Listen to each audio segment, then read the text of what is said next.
my favorite things to do is asking questions to people who believe in evolution. So I asked this professor if I could ask him some questions about the Big Bang. He said, sure, what would you like to know? I said, well, sir, you told me 20 billion years ago all the matter in the universe was squished in this little tiny dot. And it was spinning faster and faster and exploded. I said, where did all this matter come from? He said, well, we don't know that for sure. I said, okay, now, sir, hold it. If I told you that I believe about 6,000 years ago God created the heaven and the earth, like the Bible teaches, you're going to say, and where did God come from? And I don't know. But you said 20 billion years ago there was a Big Bang, and you don't know where the dirt came from. So basically, I believe in the beginning God, and you believe in the beginning dirt.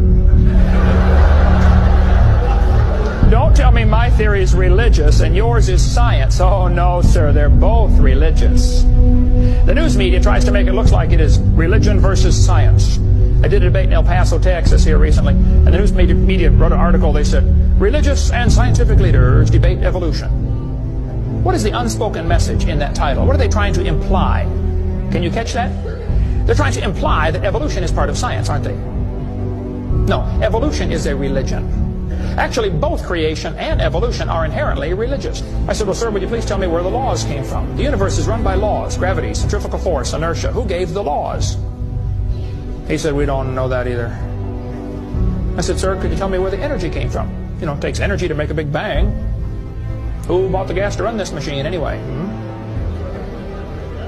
He said, we don't know that either. I said, sir, could I ask you another question? He said, sure. What else would you like to know? What do you mean else? You haven't told me nothing yet. I said, does Berkeley have a merry-go-round? How many of you know what a merry-go-round is? You go round and round, round till you puke, okay? He said, no, we don't have a merry-go-round at Berkeley. I said, you ought to get one. You could learn some good science on a merry-go-round. We're going to spin the merry-go-round clockwise. The kids are going to go through 4 phases. They start off in phase 1. They're screaming at the football players. Come on, let's go, faster, faster. Can't you go any faster? You get up around 30 miles an hour. The kids enter phase 2, where they stop screaming. They just quietly concentrate on trying to hang on for dear life. You get up around 60 miles an hour. The kids enter phase 3, where they start screaming again. But now they're screaming, stop, stop, please, slow down. Don't stop, though. Keep going faster and faster. When you get to about 100 miles an hour, you should enter phase 4. That's where the kids begin to fly off the merry-go-round. Now, when this happens, you will notice a very interesting phenomena of physics. If the merry-go-round is going clockwise, when the kid flies off, the kid will be spinning clockwise until he encounters resistance, like a tree or telephone pole. That's because of a law in physics known as the conservation of angular momentum. You see, if a spinning object breaks apart in a frictionless environment, the fragments will all spin the same direction.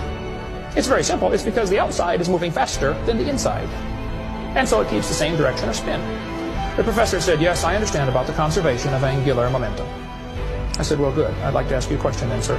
If the whole universe began as a swirling dot, like you said, why do 2 planets spin backwards? He said, that's interesting. I said, no, that's more than interesting. It's kind of hard on your Big Bang Theory. Not only that, 6 of the moons are spinning backwards. Why? He said, I don't know. Why do you think they're going backwards? I was hoping he was going to ask that. I said, well, sir, I believe it's very simple. You see, I believe in the beginning God created the heaven and the earth, and God did it that way on purpose, just to make the Big Bang Theory look stupid.